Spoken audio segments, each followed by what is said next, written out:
All right, I want to welcome everybody tonight to the Revolutionary Ideas of Karl Marx. Our speaker tonight, all the way from Chicago, Illinois, Ahmed Shawki.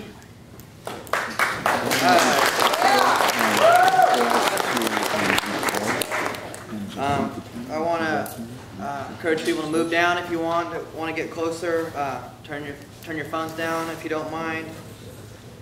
I want to thank the MCC Multicultural Center for helping sponsor tonight's event.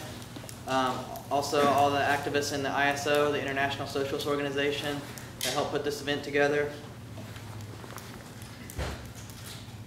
And the format for tonight, basically, Ahmed's going to talk for about 30 to 40 minutes, and that should leave us plenty of time for discussion. I want to hear what everybody has to say, get as many questions and discussion on the floor as we can. Should make for a lively night of big ideas. And then we're planning on going to Pegasus Pizza afterwards, get some food, and then these guys are going to head back, catch their plane in Portland tomorrow. So our speaker, Ahmed Shawki, is the author of Black Liberation and Socialism. It's a great book. Got a couple of copies back there in the corner if you guys want to check it out. Another book we have is Meaning of Marxism by Paul D'Amato. He's also in the crowd tonight. That's about all I have to say right now. I'm excited to hear what Ahmed has to say, so I'll sit down and get out of the way and let him do what he does best. Thank you.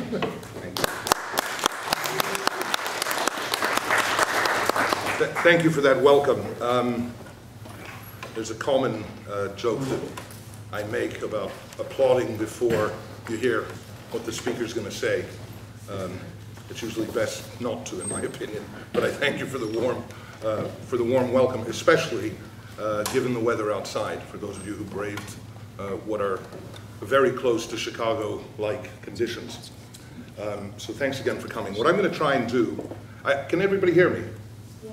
Everybody here in the back? That's usually not a problem for me, but I can't stand very long on my right leg, so forgive me if I'm sitting. What I want to try and do is to discuss the revolutionary ideas of Marx, the contribution of Marx, of Karl Marx, and of Friedrich Engels to our understanding of the world, and start really by acknowledging that this is a huge topic.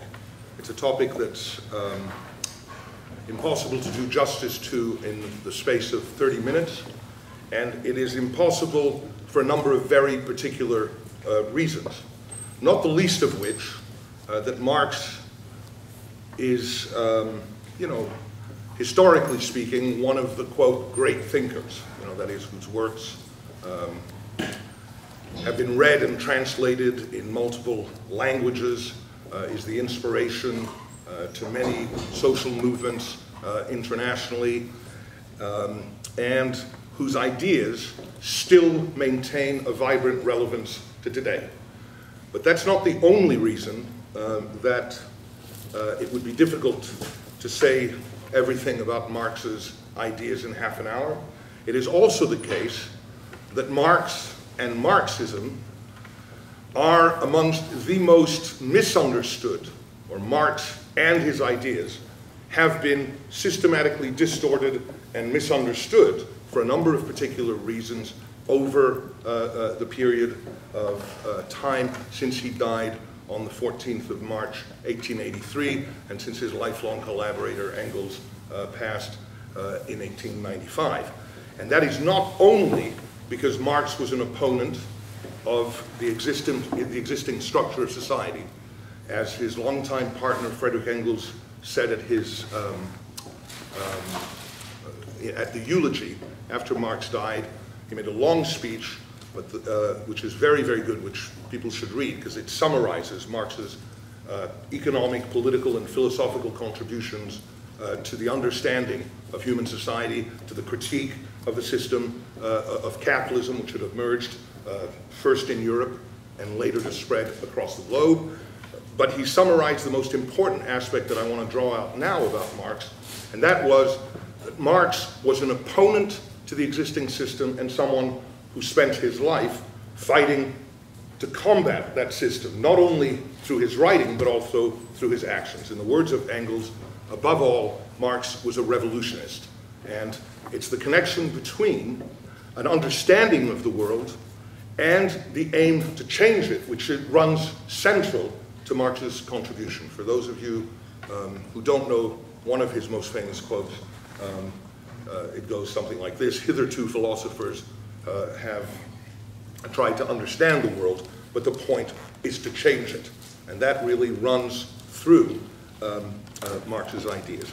As a result, Marx's ideas have been distorted, as I said, or systematically misunderstood by people who are opponents of Marx and supporters of the current system. And there's no shortage of the number of books that can tell you about the evils of Marxism, the loss of individuality, that you'd get if you followed the Marxist system, the fact that everybody would be wearing the same jersey with the same logo on it, a little check mark, the kind of systematic loss of human individuality that comes out of, that was a Portland-specific joke, but anyway, I'm not allowed to use corporate names here. You get that there's a critique of Marx and Marxism, which simply says the idea is to make everybody the same, everybody live and think and act the same and so on, as opposed to the wonderful advances that we've made under capitalism that we're all familiar with here in the modern age. So there's the problem with the distortion of Marx by people who oppose his writings and aims, but there's also the case that several states have used and transformed Marxism over the 20th century as a state ideology and hollowed out the content of the ideas of Marx, but made it a formal state ideology. So in the former USSR, in the Soviet Union, in my opinion, not a socialist society, not a society which was democratic or controlled by the majority of producers in that society, but the official ideology of the society was, quote, Marxism, in much the same way as the official ideology of many Western societies is, quote, democracy. But you find certain very sharp infringements both on democracy and on the right of people to control or influence the main decisions in their lives, employment, income, and so forth. So for all those reasons, I'm going to try to give a kind of bare bones outline of some of the basic ideas that Marx had put forward. That in itself is difficult because there'll be different degrees of expertise in the audience, and I'm happy that Paul D'Amato, author of The Meaning of Marxism, is here, because I'm sure he will add much of use, especially where I'm being more schematic because of time. And he has a whole book, so that's a, you can do the 20 minutes here and then look at the book, or get the book. So I'll try to be schematic about it, but simply to say that the aim really of this lecture is to be an introduction to the relevance of the ideas of Marx, and that I hope that people will leave from here and go and read for themselves what Marx, what Engels wrote, and to try to really further understand it, and in particular to understand it in relationship to the crying need for certain changes to be made in this world.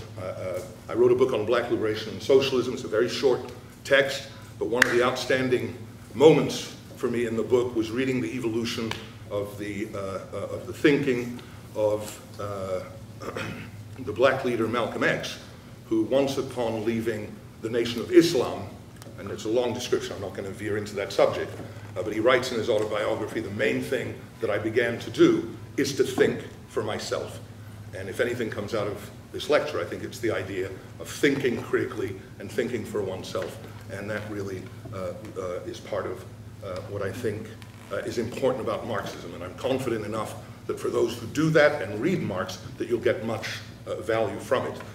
So here goes in terms of some of the basic ideas. First, the development, well, Marx's, the time period in which Marx is born and begins to develop his ideas is a particularly important time in Western Europe.